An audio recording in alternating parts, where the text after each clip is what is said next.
Hello, what's up mga idol? Meron nga pala akong nahiram na aquarium. Kaya lamang ay meron na itong basag. Kaya naman nilagyan ko na lang ito ng sealant. Wala nga akong makita na clear na sealant. Kaya naman pinagtiyagan ko na itong kulay itim.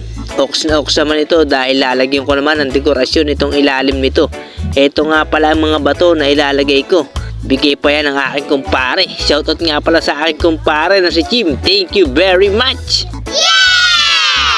At pagkatapos ko namang matagpian at matuyo na at na-leak check ko na rin, dineretso ko na nga ito sa aming kwarto dahil rito ko nga ito naisipang ilagay para habang nakahiga ay mayroong napagmamastran, parang stress reliever kumbaga. Nice! At yan mga idol, pagkatapos naman ay nag-igib na rin ako ng tubig at inilagay na ito sa aquarium.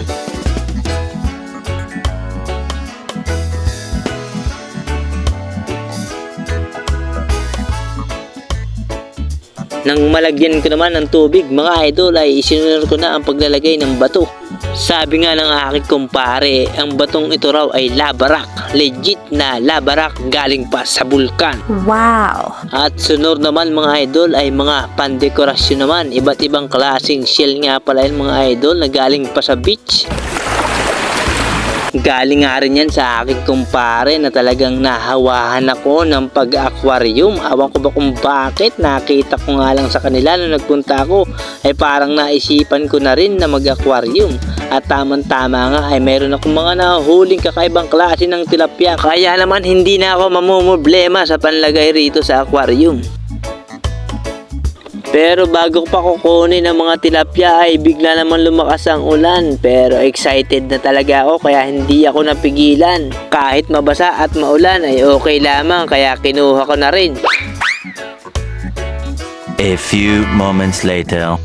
Fast forward tayo mga idol. Nakuha ko na nga ang aking mga nahuling tilapia sa aking pinag-iipunan. Ayan nga mga idol, talagang kakaibang klaseng uri ng tilapia. Meron nga rin pala akong nahuli na kulay orange. Napapansin ko nga mga idol na rumarami na ang uri ng tilapyang ganito rito sa amin. Kung tawagin nga sa amin ang mga ganito mga idol ay dugong. Kauri rin ng mga tilapia pero mas mainam ang kanilang mga palikpik kaya naman talagang nakakaakit na alagaan.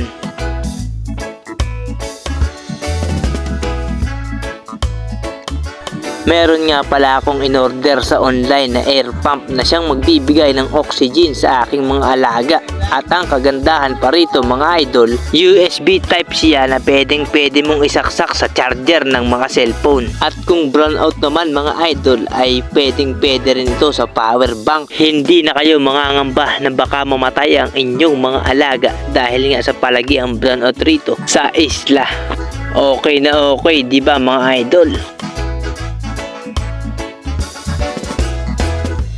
At ito na mga idol, mayroon na tayong simpleng aquarium.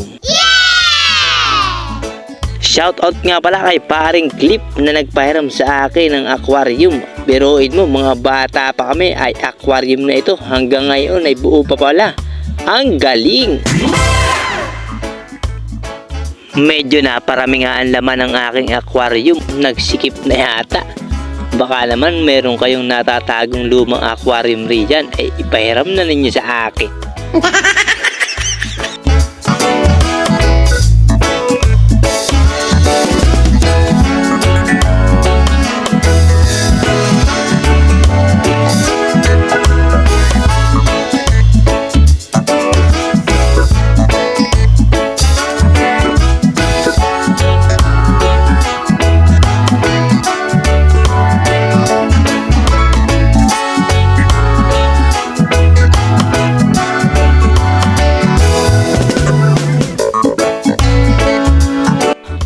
Okay, alright mga idol, goods na at meron na nga tayong libangan. Nakagawa nga tayo ng aquarium at may laman na rin. At kung umabot kayo hanggang rito mga idol, baka naman pa-like, share and follow na rin po bilang suporta sa akin. Thank you very much sa palaging panonood at pagsuporta sa aking mga video.